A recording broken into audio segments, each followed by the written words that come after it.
दोस्तों, क्या आप जानते हैं कि भारत में वो कौन सा इलाका है जिसे सुसाइड स्पॉट के नाम से जाना जाता है? इंसानों का नहीं बल्कि पक्षियों का। क्यों हर साल खास तौर पर सितंबर अक्टूबर के महीने में यहाँ पक्षी भारी तादाद में मौत का शिकार होते हैं? क्या यहाँ सच में कोई भूत प्रेत का साया है जो इनका खून पीते हैं, या फिर इसका कुछ और ही रहस्य है?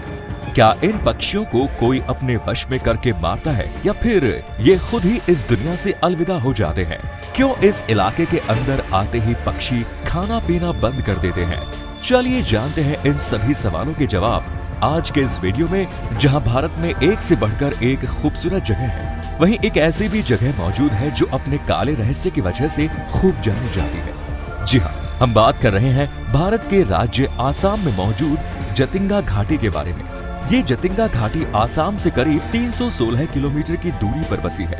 हालांकि एक छोटा सा गांव है जिसको जटिंगा के नाम से जाना जाता है, लेकिन कुछ लोग इसे जटिंग वैली भी कहकर बुलाते हैं। यहाँ पर आपको हरे भरे जंगलों के नजारे के साथ साथ सर्द मौसम मिलेगा और रात के वक्त ठंडी हवाओं का सामना करना होगा, जो माहौल को दिलकश बनाने के साथ साथ डरावना भी बना देती है। कुछ लोग तो इस गांव में इसकी खूबसूरती का दिलकश नजारा देखने के लिए जाते हैं, तो वहीं कुछ लोग इस गांव के राज के बारे में जानने के लिए, जिसका खुलासा आज तक नहीं हो पाया है।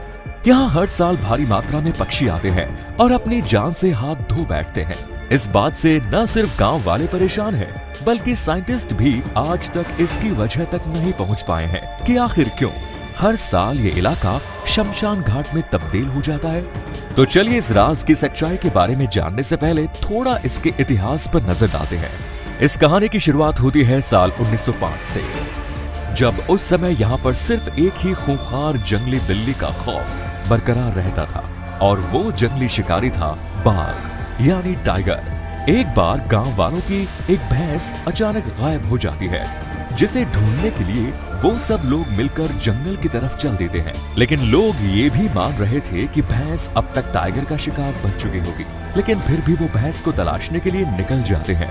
और जैसे ही जंगल में आगे बढ़ते हैं, वैसे ही नजारा देख इनकी आंखें फटी की फटी रह जाती हैं, क्योंकि रात के सुनसान पहर में जंगल के बीचों बीच एक नहीं दो नहीं बल्कि बहुत ज्यादा तादाद में पक्षियों की लाशें जमीन पर बिछी हुई थी। लोगों ने जब इतने सारे पक्षियों को एक ही जगह एक ही साथ मरे हुए देखा, तो उन्हें कुछ समझ में नहीं आया कि आखिर ये सब यहाँ कैसे मरे। और इसी मनहूस रात से ये सिलसिला शुरू हो जाता है। इस हादसे के बाद गांव वाले थोड़े हैरान थे, लेकिन वो भी अपनी परेशानी में उलझकर इस बात पर ज्यादा ध्यान नहीं देते। और 1905 में यह हादसा फिर दोबारा देखने को मिला। वैसे तो पूरे साल यहाँ जतिंगा में बहुत सारे पक्षी आते हैं और जिंदा भी रहते हैं, लेकिन सितंबर अक्टूबर के महीने में ये पक्षी इस गांव में आते तो थे, लेकिन यहाँ से जिंदा वापस नहीं जाते थे। ये बात उस वक्त सिर्फ आसाम और कुछ पास के इलाकों में ही फैली थी, क्योंकि पहले के दौर में न तो इंटरनेट का जमाना था और न ही भारी मात्रा में टूरिस्ट का आना। इसके अलावा यहाँ का ट्रांसपोर्ट सिस्टम कुछ खास नहीं था। यही वजह थी कि ये बात काफी समय तक इन इलाकों के अंदर ही छिपी रही और यहाँ से बाहर नहीं जा सकी। लेकिन फिर वक्त आया साल 1996 का, जब इस राज से पूरी तरह से पर्दाफाश हो गया। असल में एडवर्ड प्रिचार्ड डी ने अपनी एक किताब, जिसका नाम the wild life of India था, उसमें इन पक्षियों और जतिंगा के बारे में जिक्र किया और बताया कि जब वो डॉक्टर सलीम अली के साथ भारत में जगह जगह पर पक्षियों से जुड़ी रिसर्च कर रहे थे, तो वो जतिंगा भी गए और यहाँ पक्षियों की मौत के बारे में उन्हें पता चला। इन पक्षियों की मौत नॉर्मल पक्षियों की मौत से काफी ज्यादा हैरान करने वाली थी।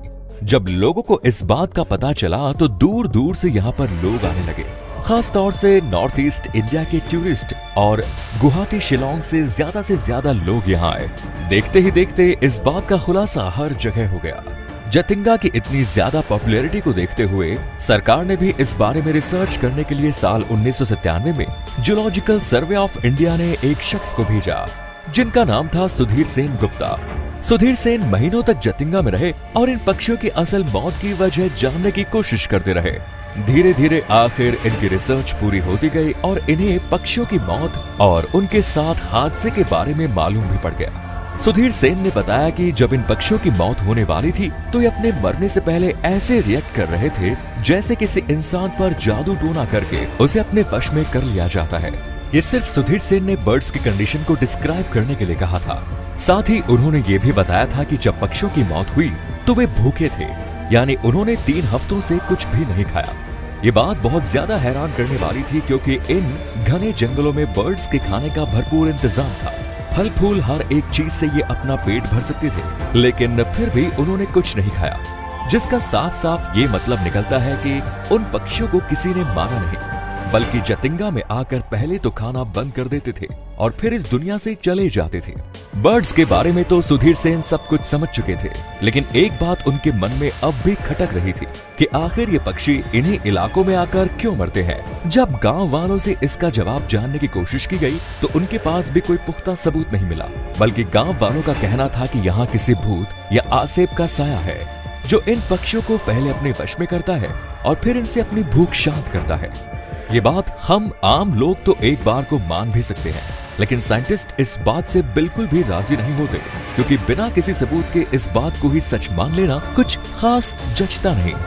जतिंगा में जहां एक तरफ खूबसूरत सुहावना मौसम है और पहाड़ियां हैं, वहीं शाम के समय यहाँ के मौसम में कुछ अलग ही वीरानगी नजर आती है। शाम होते ही यहाँ आसमान में चारों तरफ धूल धुआं सा देखने को मिलता है।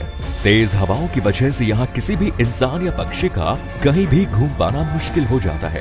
देखा गया है कि जिन पक्षियों की अभी तक मौत हुई है वो लगभग शाम के 7 बजे से रात के 10 बजे के बीच हुई है, और उस वक्त आसमान से पक्षी ऐसे गिरते हैं जैसे कि आसमान से पानी की बूंदें गिर रही हो।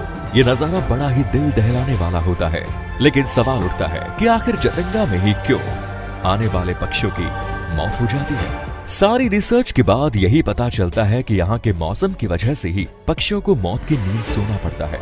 बताया गया है कि जतिंगा की इको फिजिकल पेक्यूलियरिटीज दूसरे इलाकों से काफी अलग है।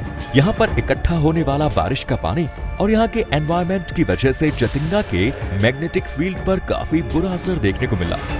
यही वजह है कि यहाँ आने वाले पक्षी इस एनवायरनमेंट में अपने आप को एडजस्ट नहीं कर पाते हैं और इसी वजह से वो खुद को मार देते हैं। ये बात काफी हद तक साइंटिस्ट ने प्रूव करके दिखाई।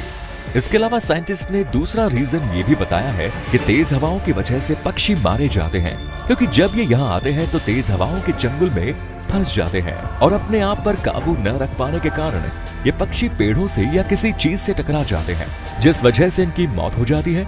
इन मरने वाले पक्षियों में आसपास के इलाके के पक्षी तो शामिल हैं, साथ ही दूर दराज के इलाकों से भी यहाँ पर कई सारे पक्षी आते हैं। कुल मिलाकर देखा जाए तो यहाँ करीब 40 प्रजातियां मौत का शिकार होती है। रिसर्च से भी पता चलता है कि ये पक्षी खासतौर से गांव की उत्तरी दिशा से आते हैं और लगभग 1.5 मीटर लंबे और 200 मीटर चौड़े इलाके में खुदकुशी कर लेते हैं।